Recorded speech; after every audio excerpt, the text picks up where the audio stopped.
Welcome to the Caffeine Stream on Caffeine and Philosophy.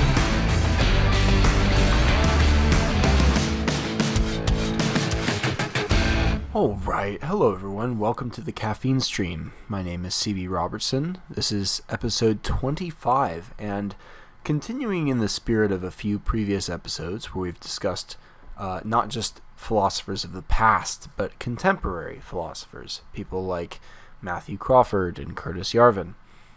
Today I'm going to be talking about a very interesting individual who goes by the name of Vox Day. Now, Vox Day, whose real name is Theodore Beale, I hope that's not offensive to dead name in that fashion, but it's good to know to distinguish from Vox.com or some other Vox type site, is an American expatriate of mixed racial ancestry, which is relevant to particular audiences who might follow him. And the question someone might first ask is, well, who is this Vox Day character? And that is a broad question. There are a few people who are more successfully capture the spirit of the Renaissance man than Vox Day. Vox Day is, first of all, he went to school for, if I recall correctly, East Asian studies, specifically Chinese studies, and economics. He is, among other things, a video game designer, a techno musician, a fantasy writer, a science fiction editor and publisher, a comic book writer, an economist, a political theorist, something of a theologian, I would posit something of a psychologist, and, broadly speaking, a philosopher, a political philosopher. And arguably on top of that, I should add as well, an amateur martial artist and former YouTuber. He got kicked off. A family man. So, Vox Day is an extremely controversial person. We're not going to go into all of the most, the controversial stuff he has to say. But if this doesn't trigger you, if some of the things I'm about to say don't trigger you, I won't have done my job. Because Vox Day is, if nothing else, absolutely ruthless, and even cruel to a degree, intentionally. He has described himself as a cruelty artist, and his minions call him the Supreme Dark Lord, half ironically. Ruthless in his pursuit of the stronger argument. And sometimes this pursuit takes him to very odd places. And just as a teaser, an appetizer of the sorts of arguments you will sometimes get from this evangelical thinker, is a mathematical argument against evolution. I don't want to spend a whole lot of time on this, though you can if you like. But one day, Vox Day was, I guess, thinking about the subject of evolution and said, well, if natural selection is true, there must be an average rate of mutation. That has to be true. Axiomatically, it must be true. So, what is that number? We've studied evolution a long time. Surely, evolutionary scientists must have at least a ballpark range of what that average rate must be. Off the bat, most evolutionary scientists have no idea what that number is. They don't even have a ballpark. But whenever they try to come up with one, the number is invariably too small to explain the complexity of organisms that exist today. There wasn't enough time. So, therefore, either evolution is untrue or evolution is insufficient to explain complex life as we see it today. remarkably simple, concise, clear argument based on mathematical principles. And for the record, I am not convinced by it. But I'm also not convinced it's untrue either. I remain agnostic and curious and fascinated by it. I feel like I have to see some higher intellectual firepower on the other side attempt to take it on. There was a very good debate between Vox Day and J.F. Gariepe about this. J.F. Gariepe being a Canadian biologist and YouTuber and political commentator sometimes, who wrote a book of his own. The name escapes me. The Revolutionary Phenotype, if I remember correctly. But and JF brought up, well, there's a difference between evolution by separation. I forget the term, where the cells just divide, versus sexual reproduction. That changes the rate, and it changes a lot of factors, and it's sort of hard to quantify. And the Vox Day stuck with his gun, says, well, okay, we can factor that into what the average must be, but there still must be an average. And so it's a very interesting, it's an interesting way of thinking, to be that willing to go against accepted wisdom like evolution by natural selection, which, for those interested, of course, there's a distinction between explaining the origin of species, as Darwin would say, which is the arrival of complexity of certain organs, versus abiogenesis, the origins of life itself, or at least presumably there's a difference. So there's a lot to that, but those aren't the things that Vox Day is most known for. The most influential ideas he's had. I want to go through, and he's had a lot. He's coined a few terms. The word midwit comes to mind. If you've heard people use that, that's to my knowledge Vox Day's coinage.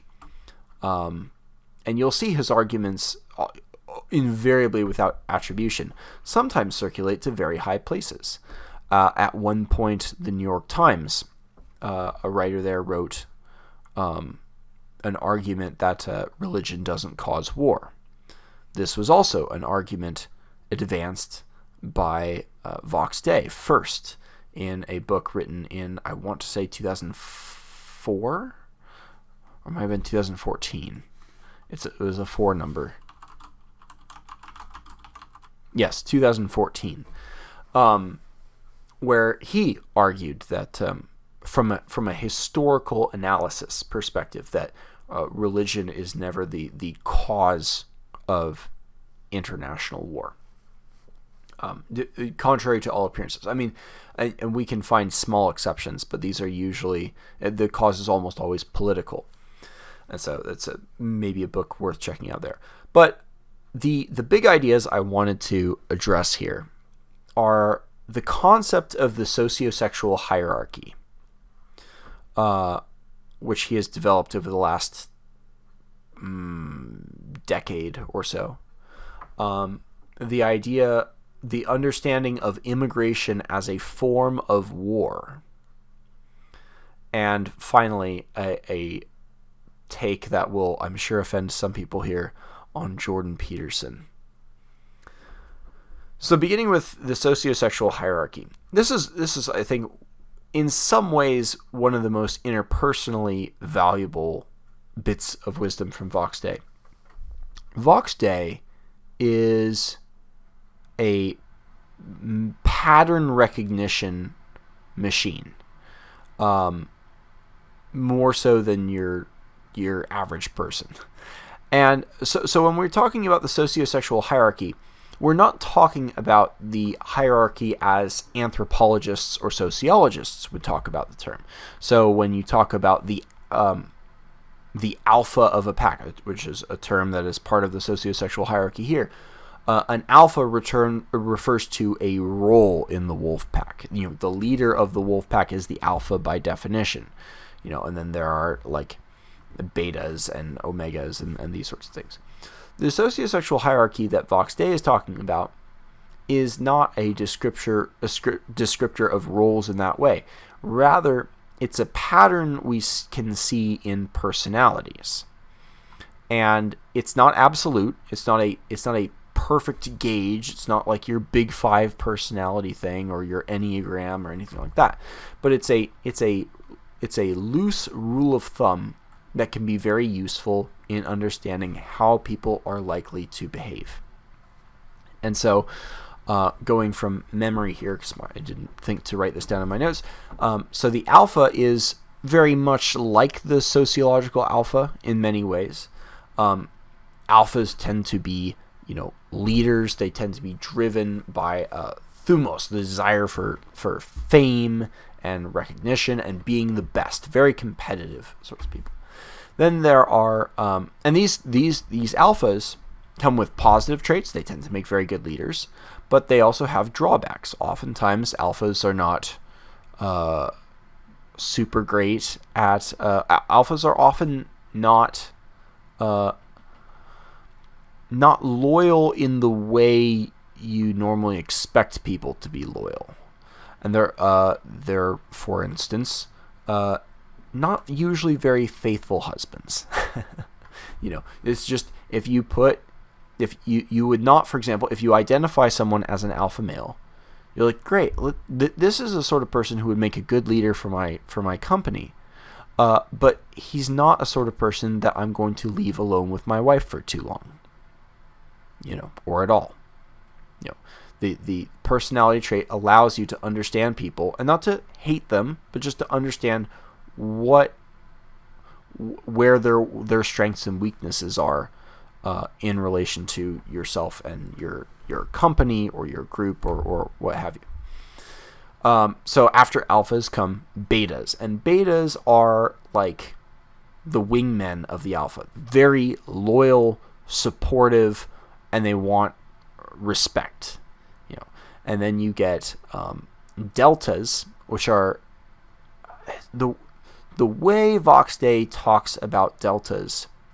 He doesn't talk about them much, but when he does, you get a sense both of looking down and also tremendous respect. Like deltas are in some sense they're simple, but in some ways the best. These are men who pride themselves on being hardworking and very just salt of the earth, decent people. And then I will skip the fourth one for a moment to talk about sigmas, which is a category I'm not sure if I believe exists or not, but we're here to talk about Vox Day's hierarchy here, not mine. Sigmas are men who are outside of their social group. They don't have a set group, whereas all these other men sort of are understood in relation to the group.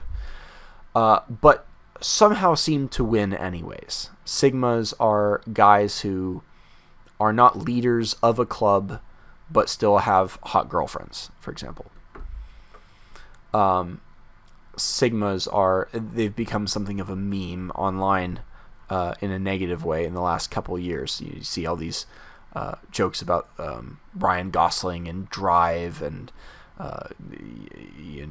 Keanu Reeves, Taxi Driver. These are all like the so-called Sigma males, Joker, Joaquin Phoenix's Joker, things like that. But it's Sigma feels like a like some relevant factors being excluded. I'm not sure what to make of Sigmas personally, but that the most, in some ways, interesting and dangerous of these categories, and the last we will talk about, is the gamma. Oh, I excluded one. Perhaps fittingly, we forgot to mention omegas, which is the defining features of omegas. They are outside the party. If you throw a house party, No one invites the omegas. They're just the outcasts, the unfortunate pariahs of society who are forgotten. The gamma is the man who does end up at the party, but kind of no one likes them. And the gammas are the ones that Vox Day spends the most time writing about and also hates the most. Gammas are generally highly intelligent, more intelligent than average, but also tend to be highly resentful and entitled. These are, for example, men who pride themselves on respecting women and caring about women's rights, and then are very resentful and angry at women for choosing misogynistic alpha men over respectful men like themselves. They feel morally wronged by things like that. And not just towards women, but towards, people around themselves in general. And because they tend to be more intelligent than average, they can hold a grudge for a very long time and do a lot of damage. Vox Day's advice when dealing with gamma males is, if you can't get them out of your company completely, which you probably should, you should give them their own little domain where they can flourish within their niche micro area of expertise, which they will tend to do very well, and compartmentalize that so that they can't damage anything outside of the company if they in other parts of the company if they get jealous or enter into a feud with other people.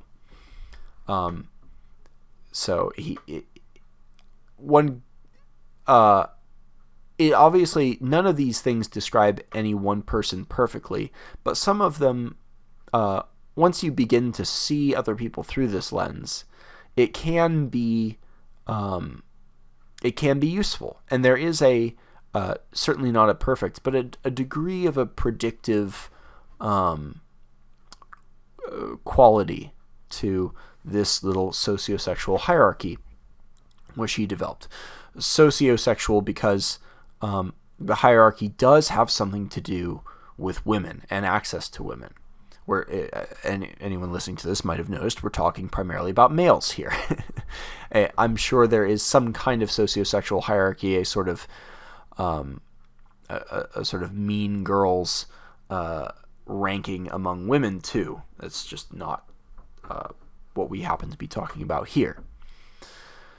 So, and many people have commented upon this and noticed, and I'm sure you might have heard people talk about, alphas and betas, and of course, recently, sigmas. This is another one of those ideas that has, trickled up into the world from, unless I'm mistaken, from Vox Day. Although most people don't know that origin to it. So that's big idea number one, socio-sexual hierarchy. Big idea number two is this idea that immigration is a form of warfare. Now, this sounds like this, massive conflation in terms. But it's worth going into a little bit of the history of how this idea came about. And this is something that's mentioned in one of his books, which we'll be discussing later. Vox Day has a number of very interesting and cool friends, one of whom is an Israeli military historian by the name of Martin van Creveld. And one day, I guess, Vox Day asked Martin if he would be willing to research and write an essay for an upcoming publication he was doing called There Will Be War, Volume 10, on the relationship between immigration and war. Because Vox Day had this hunch in his head that, I feel like there's some relationship here. That there's, war tends to, lead to more migration because it, displaces people, or, more migration can, eventually result in tensions, which can create civil conflict or, something like that. And so he asked his friend, who has much more expertise in the subject, if he would be willing to write it. Martin van Creveld accepted, And when he got his essay back months later, he said he was surprised to see that his friend Crevelt said, upon historical analysis of the relationship between these two things, in many, if not most cases, on sufficient scale, there actually isn't a distinction between the two.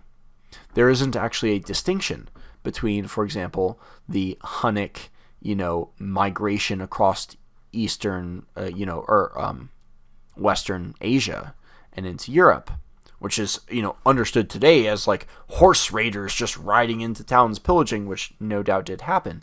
But primarily, the invasion of the Huns was actually a migration. And what we retrospectively, understand to be just horseback raiders, that was actually only a very small part of a much, much larger movement of people, which included families, women, children, grandfathers, like houses moving across the steppe. And this is true all over the world. As people move in large populations, the grand scale of history, looking back at those migrations, those almost always are understood retrospectively as wars. And because of their effects, they are or at least involve warfare. Now, the warfare might be separated in the moment from the migration, because we experience time in a second to second chronology.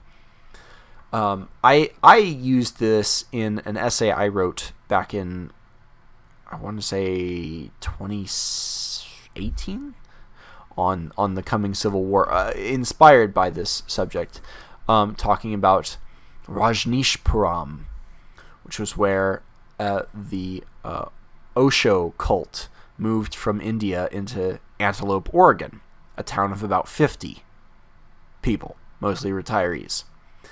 And suddenly you had hundreds, eventually over 1,000 people move into this surrounding area and build a small city in the desert right next to this small little town.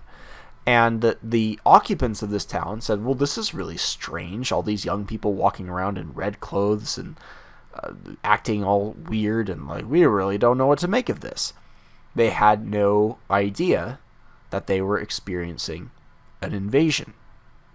It didn't feel like an invasion. It didn't look like what, old History Channel documentaries showed invasions to be, blitzkriegs with tanks, or Mongol riders, Scythian horse archers, what have you.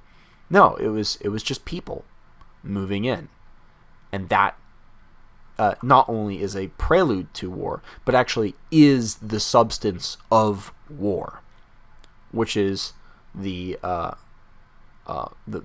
battle for control of who rules over whom.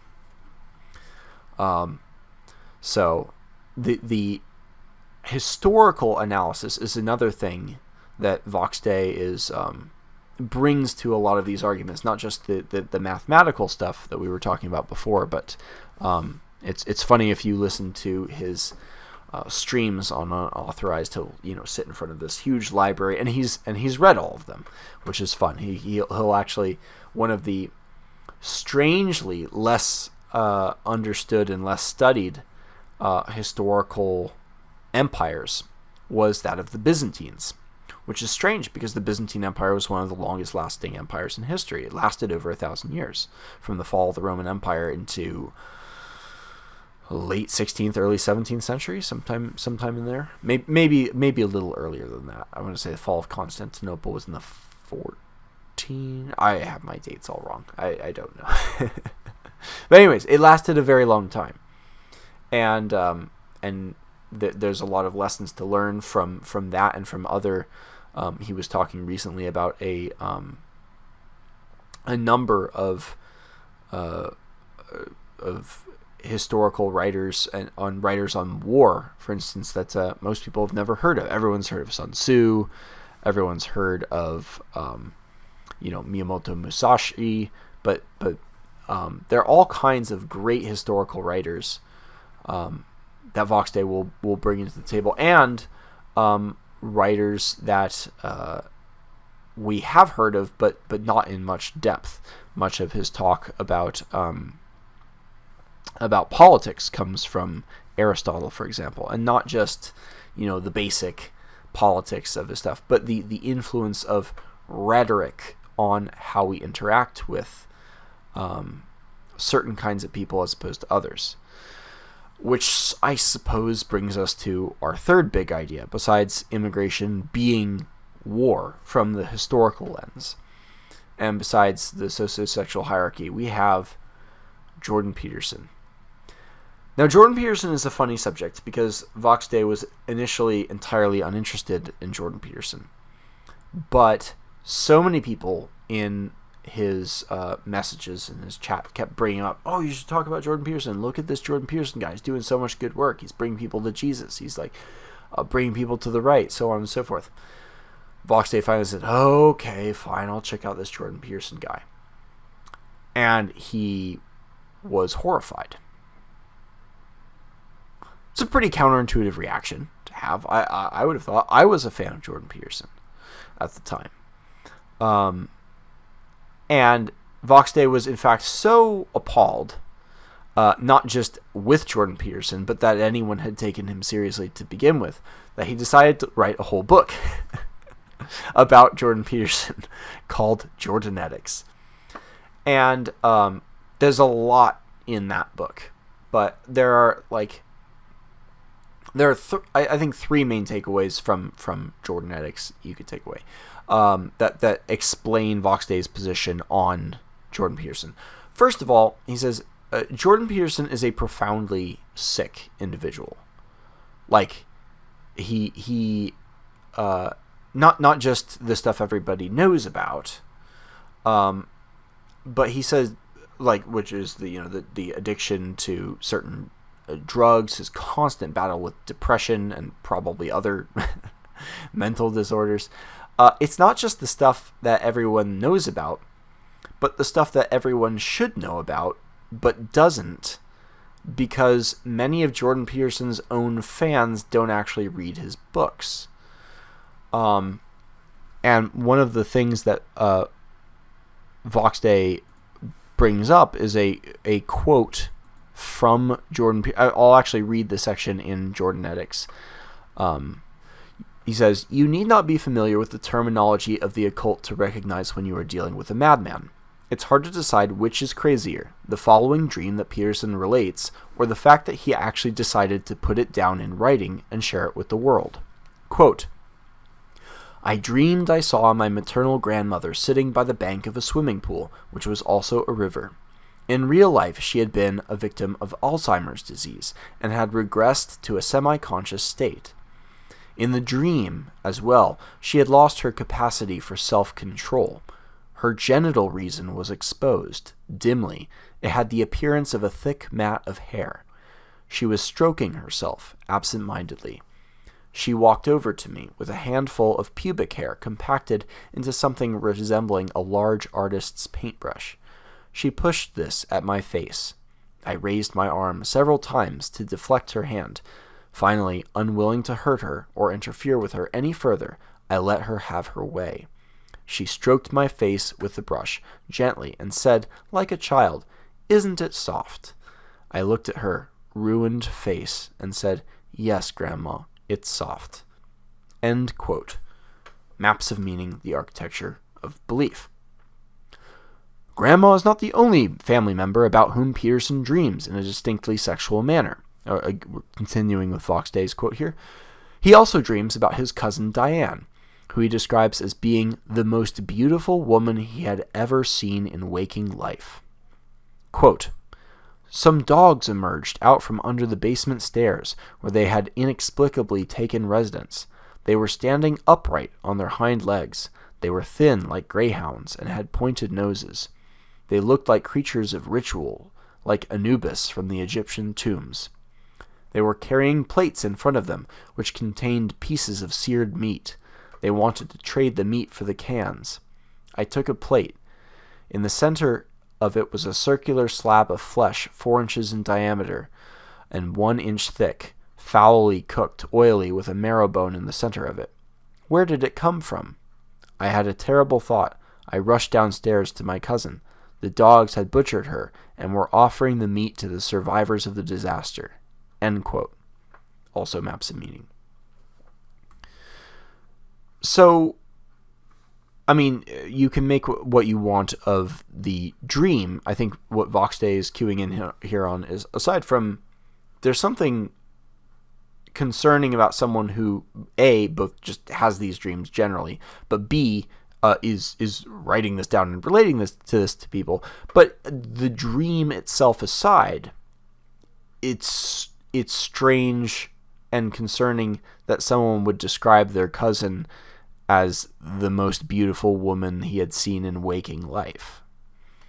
So this is a profoundly sick individual on many different counts, who, for this reason, and in a couple of different ways, is probably not someone who you would want to take advice from. A, because their advice might itself be sick, or B, if it is not, it might be advice best applied to a profoundly sick person. So unless you too are profoundly sick, it probably doesn't apply to you, and like a medication prescribed to a sick person that will help them but will hurt and injure a person who's not sick, it might actually not help you out if you're reasonably well adjusted and moving forward in life. So the sickness of Jordan Peterson in his soul is troubling. But the other troubling thing that Vox Day noticed is that the 12 rules of life, Jordan Peterson's big famous book, are not the same as the 12 rules as they are written as titles. In other words, what he actually writes in the chapter is not just not the same as the title, but often in some places contradicts the title. And much of Jordanetics is devoted to going through line by line, what Jordan Peterson actually wrote, and contrasting that with the title itself. It's very. Once you see it, it's hard to unsee it. I can't recommend highly enough that people at least check it out. And it is, of course, the Jungian thing to do. In filth, you will find the answer. Jordan Peterson himself talks about the importance of going where you're uncomfortable. Well, these criticisms of Jordan Peterson do make people very uncomfortable.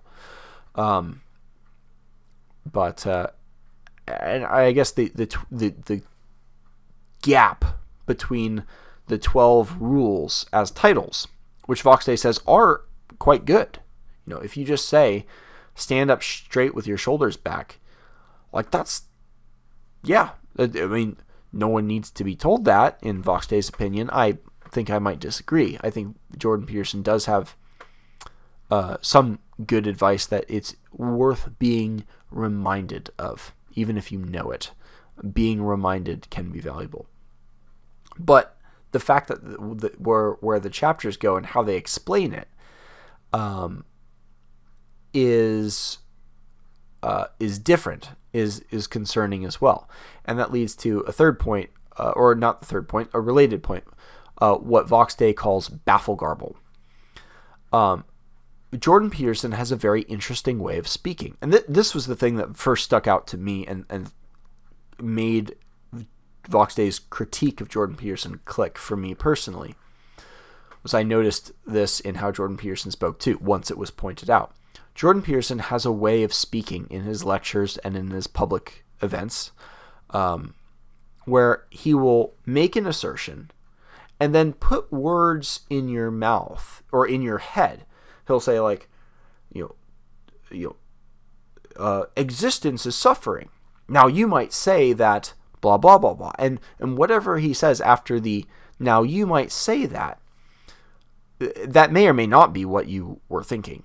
But it puts words in your mouth, and then he acknowledges the smartness of it. So he compliments you on the clever counterposition that you didn't actually think, but which he put in your head and now you believe you have thought. And it makes you a kind of participant in this monologue that he goes on, which is actually very clever, but and effective. But the result is leaving one with the impression that you have had profound thoughts without actually being able to to say what those thoughts were. Very oftentimes it positions people with thinking that Jordan Peterson has just supported a position I had held previously, but often without actually changing your mind, because he sort of very sincerely argues from both sides, and often without any sense of conclusion of which side is correct in those two. And so the psychological effect this can have on people is to give them a kind of confirmation bias. Aha, I have this highly respected professor of psychology who is also a serious philosopher and a religious thinker even, who supports what I believe. Well, kind of, in this baffle-garbly, ambiguous kind of way. And so he leaves people with the impression of having learned things, but without actually having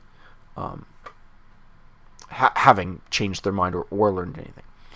And I'll pause to note that I partially disagree with Vox Day on this point. I think Jordan Peterson's lectures can be divided into the political, philosophical, and religious stuff on one hand, and the history of psychology stuff on the other. I still find value in Peterson's history lectures on, for example, Piaget in particular, and his takes on Freud and other people like that. But still, it's a point, that mode of speech itself, as something to think about, that is worth bearing in mind. And finally, his third, and in these days, perhaps most damning critique, is Jordan Peterson's political involvements. For those who don't know, Jordan Peterson, who is sort of positioned as a very anti-establishment figure, and in some ways has pushed back to a degree, but it's always in this kind of constrained way. That he is setting the Overton window in a way that is still leftward moving, which is a big problem to Vox Day, and something he brings up on the American right as well in a book I'll talk about in a moment. But Jordan Peterson, so Jordan Peterson, he, Vox Day argues, serves as not just as a kind of gatekeeper, but actually as a crypto neoliberal. Not a liberal, but a neoliberal. And the evidence for this is that that Jordan Peterson, this is public knowledge, was involved with the, I can't remember if it was the drafting or editing, but the composition of the United Nations Agenda 2030. The Agenda 2030, if memory serves, is one of the big components of environmental social governance program, or ESG. This thing that's connected with BlackRock and the World Economic Forum and Klaus Schwab and Bill and Melinda Gates and Zuckerberg Chan and all that. It's a program that is just absurdly unrealistic. They seek to eliminate all poverty by the end of 2030, and to severely cut back on greenhouse gas emissions and all kinds of environmental stuff. And basically the Agenda 2030 is an artificial urgency injected into the movement towards global governance for the sake of creating energy for that movement. And Jordan Peterson's role in that, apparently, was to basically bring a psychologist's lens, a view and knowledge into how can we promote this in a way that is compelling and reaches young people. So the fact that he was involved in that should be concerning to people. And between that political involvement and the tricky mode of speech that just permeates his lectures, and the fact that he is, at the end of the day, and remains a profoundly sick individual, is all the reason you need, in Vox Day's opinion, to not take Jordan Peterson anything like as seriously as he has been taken. It would be curious. I would be curious to hear Jordan Peterson's response. There is some reason to believe that Jordan Peterson has read Jordanetics. I think it's probably the correct thing on Jordan Peterson's part to not respond to it, but nonetheless, I would be curious to hear his response. So, like I said, Vox Day, an extremely controversial person, but a brilliant person, and I think a person worth being aware of. Everyone is becoming, the left has taken a kind of default view, and I think in many ways Jordan Peterson is of the left. He's not a far leftist. He is not a progressive. He is, I almost feel inclined to call Jordan Peterson a conservative leftist. And I don't think Vox Day would disagree with that label. So Vox Day is a controversial figure, and if you are a semi-normal person, you probably won't agree with much that he has to say. But he is still worth listening to in order to hear the other side, to hear actually right-wing positions in a primarily left-wing world. And I will have to do podcasts at some point in the future on some interesting and intelligent and thoughtful left-wing thinkers, of which there are many. But that's for another day. So if Vox Day is of interest to you, there are a few books I would recommend checking out. The obvious ones are SJWs Always Lie. You might have heard, for example, James Lindsay talk about the iron law of woke projection, which say if a progressive or a leftist accuses you of being racist, that is actually very often a tell that they are racist, because the left-wing view, the Marxist view, begins with, this is how the world is, in this very everything is power kind of way, so we may as well do it harder and lie. So there's a confession by projection that goes on, and bringing back that pattern recognition power that Vox Day has. SJWs Always Lie is Vox Day's book bringing that pattern recognition to bear on the modern progressive left. There are a few books in that series. There's SJWs Always Lie, SJWs Always Double Down. I think SJWs Always Project is written. I think so. And then there's Corporate Cancer, which is the business application of that book. But SJWs Always Lie is the first book, in my opinion, the best of the three, although there's good stuff in each. And it is, what's so powerful about it is its descriptive accuracy in broad strokes of social justice warriors, as we've come to call them. And so it's a great book blending both philosophy of rhetoric with a degree of psychology and political philosophy that just makes more sense of the world. It's the sort of the early version of James Lindsay's counter-woke craft book, which is the version of that book that applies most closely to academia. The second book, and this is more political theory, is Cuckservative: How Conservatives, in scare quotes, Betrayed America. Now, if you listen to Vox Day describe himself, he will always describe himself as right-wing and not. He vehemently rejects the term conservative.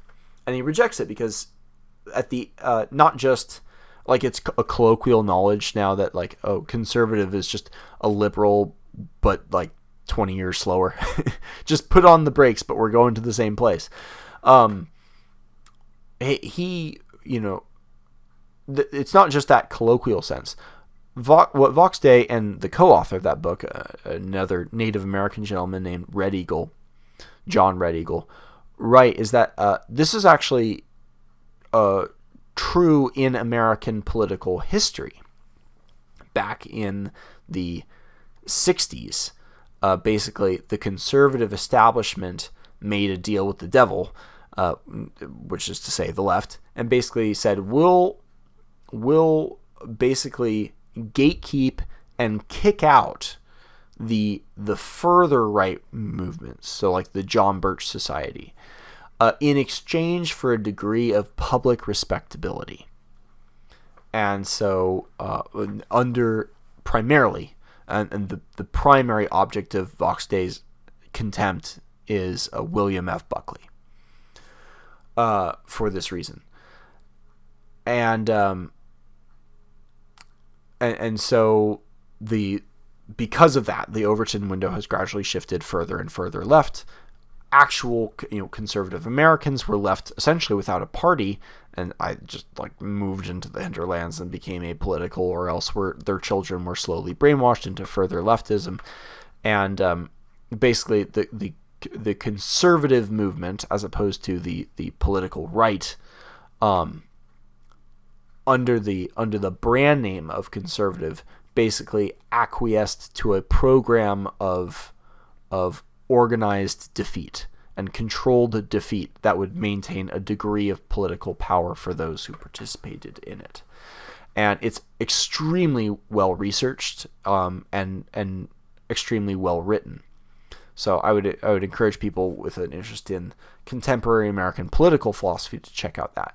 But neither of those are my favorite books by Vox Day. They're very contentious. They're very, provocative in some ways.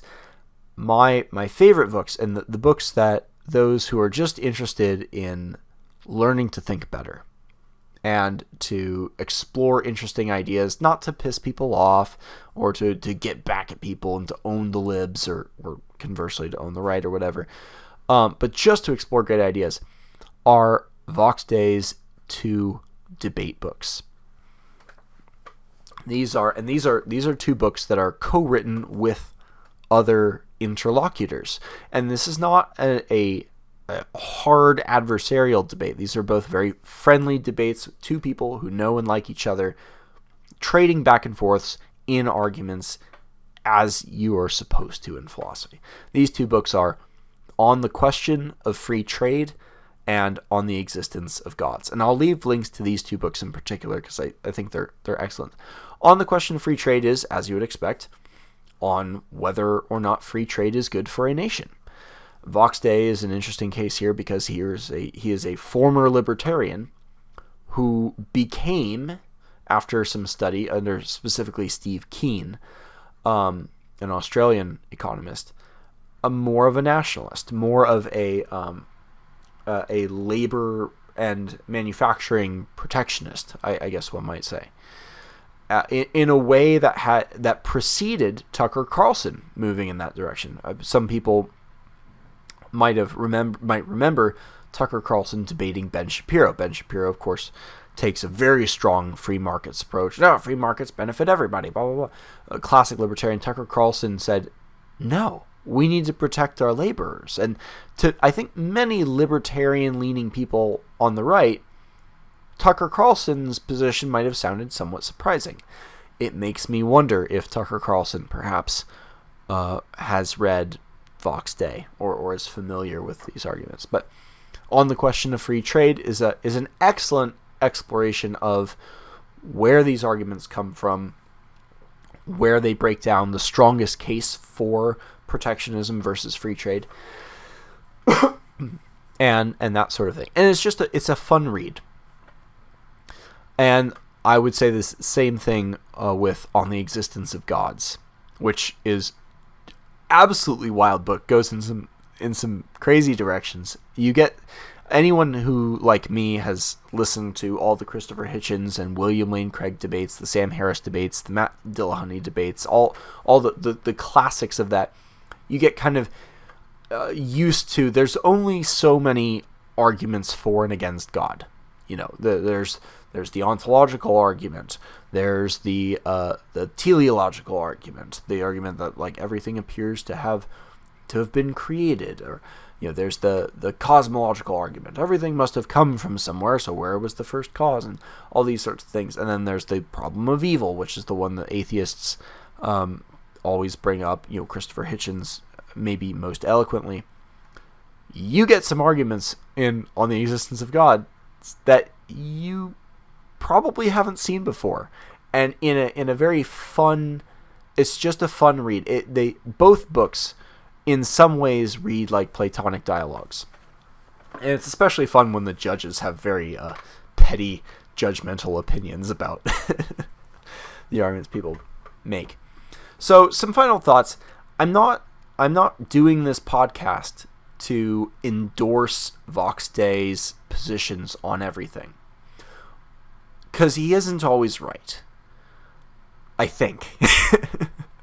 But he is the kind of intelligent thinker who you should be very careful in dismissing, because if he is wrong, he's probably not wrong for the reason you think he's wrong. If he's saying something that sounds crazy, I mean, he might be crazy, but he also might know something that you don't know. He might have read a book or 12 that you haven't read. What I am endorsing here is that people familiarize yourself not just with Vox Day, but with people like Vox Day. And I'll one day perhaps do a podcast about a podcast, which is to say a podcast about the Chapo Trap House podcast, a Marxist podcast, yes. That is, right-wing people might find extremely like something to stay away from. And I think with the right amount of philosophical distance, and also the ability to find fun and interest even in things that you find immediately disagreeable, that I think that's the beginning of the philosophical spirit. And it makes life, it makes the world make more sense, but also makes the world a more interesting and enjoyable place to explore. And I think Vox Day is a great step for many people to take if they're confused about, like, where are the interesting right-wing thinkers? Where are the interesting ideas coming from? And he is a often severely undercredited, but nevertheless very prolific thinker in that direction. And I think I've said more than enough for tonight. Thanks so much for listening. Take care.